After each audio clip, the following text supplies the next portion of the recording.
Pelantikan Bupati dan Wakil Bupati 7 Kabupaten di Sumsel digelar dan dilantik oleh Gubernur Sumsel Alex Nurdin di Kota Palembang pada Rabu 17 Februari 2016.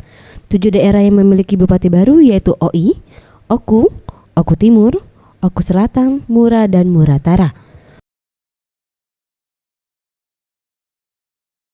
Sejumlah warga yang berada di Musirawas pun menaruh harapan besar kepada pemimpin baru Musirawas agar mampu memperbaiki ketertinggalan Musirawas dengan kabupaten lainnya di Sumatera Selatan.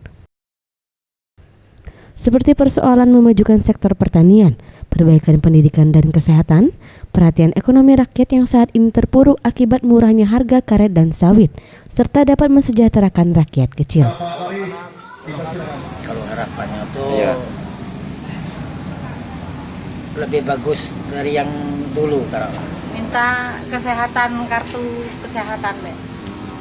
Tunjangannya lebih Itu jangkes apa untuk kami sebagai kebersihan, dinas kebersihan di Pemda.